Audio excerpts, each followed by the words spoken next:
Sižetu piedāvā BMW Latvija.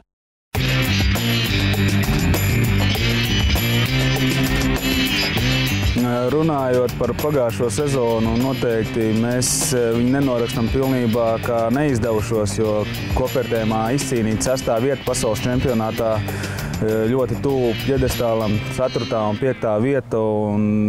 Nesoties to, ka veicām daudz eksperimentus, arī tās vietas ieņemtās ļoti apmierinoši un esam priecīgi par to, ka esam ieguldījuši ļoti daudz priekš nākamās sezonas un zinām, ko vajag turpināt uzlabot, lai nākamā sezona būtu vēl labāki rezultāti un lai varētu teicami sagatavoties Pjangčengas olimpiskajām spēlēm. Tās galvenās sacensības nākamā sezona ir pasaules čempionāts, kas notiks Austrijā Īglas trasē. Un mēs jau esam sākuši gatavoties, jau mūsu treniņu programma ir pakārtota pasaules čempionātam. Protams, centīsimies arī nostartēt pēc iespējas labāk visos pasaules kausa posmos. Un pašlaik mums rit vairāk tāds treniņu darbs uz slodzēm, lielajiem atkārtojumiem. Arī, es domāju, jāpiemina, ka liels faktors būs arī oficiālā treniņa nedēļa un pasaules kausa Pjangčengas trasē, kas būs arī norisināsies nākamā sezonā. Un tas būs gandrīz vai vienlīdzīgi ar pasaules čempionātu, jo tā izpēta un trases apgūšana būs.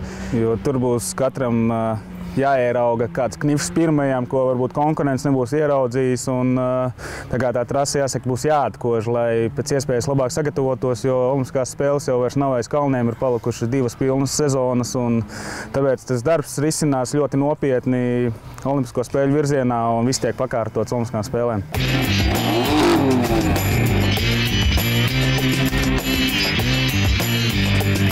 Jā, mums tā sadarbība ar BMW pašlaik ļoti jauna pašiem, bet pašiem kamanu ziņā mēs BMW esam izmantojuši kā paraugu kamanu modelim, lai veidot jaunās kamanas jau ļoti sen. Tās pašas pirmās kamanas, ko mēs paši sākām veidot kopā ar treneri Jāni Liepu, tika ņemts trenera jauniegūtā mašīna, kas bija BMW. Un tad treneris ka tikko bija nopircis jaunu mašīnu. Mēs domājām, ka tur ir tā kā jau aerodinamika izstrādājies un rūpnīcas ir domājuši par to. Un divreiz nedomājot, ievaskoja trenerim motoru pārsegu, uzlīmējām virsū stikla šķiedras, visu un tā kā uztaisījām jau tādu čaulu, no kuras var sākt veidot kamaniņus. Tas nav tā, ka burtiski paņemts, bet no tā izejot var atrast tās pludlīnijas. Un tad mēs sačakarējām trenerim jaunu mašīnu. Beigās ir izveidojies, ka mēs aizsākām BMW, un tagad BMW ir viens no mūsu atbalstītājiem liels. Un ikdienā sanāk abiem braukt ar BMW mašīnām, un kamanās arī ir daudz, kas nav BMW tagad, detaļās. Un arī starptautiskais sponsors ir BMW, un tā kā es saku, nav daudz samelots, ka mums tās kamanas jau ir tāda daļiņa no BMW.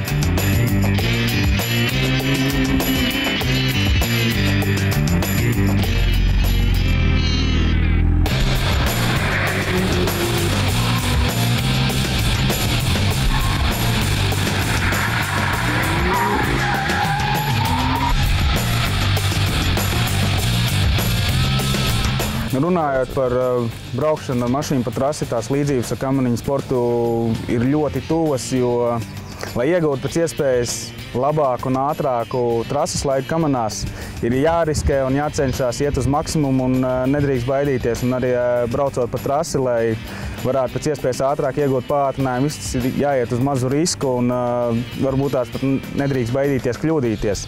Un es domāju, tas ļoti raksturo gan kamanas, gan auto braukšanu pa trasi. Tā kā nedrīkst baidīties, ir jāiet uz visu un tā kā es domāju, tās līdzības ļoti tuvas. Man pirmā sajūta braucot pa trasi ar šo jauno M2 automašīnu. Pirmais bija tas mazais mandrāža, tā kā pirms starta, kad tu iekāp, ir kaut kas mazais nezināmais, tev viegli tā kā iekšā notrīs kaut kas. Tāda sajūta, ka jābūt ir uzmanīgam, bet tajā pašā laikā tu gribi no tā gūt kaut kādu sev gandarījumu un patiku. Un, jā, ātrums ir droši vien pirmā lieta, kas ir kopīgs ar kamaniņām. Tā precizitāte arī, ja tu skrienies uz laiku un brauc to gribi pēc iespējas ātrāk apļa laiku izcīnīt, tad katra sānslīde ir lieka. tev jāmēģina braukt precīzi, tāpat kā kamanās arī, ja tu mazliet izslīdi vai kaut ko ne tā izbrauc, tu sev tā kā sabojā laiku. Un, jā, tas azarts, kad tev jāsadzīvo ar to tehniku, gan ar kamanu ir jāsaplūst, gan arī ar mašīnu ir jābūt uz stūlē, tu varētu, lai viņi tev dara to, ko tu esi izdomājis.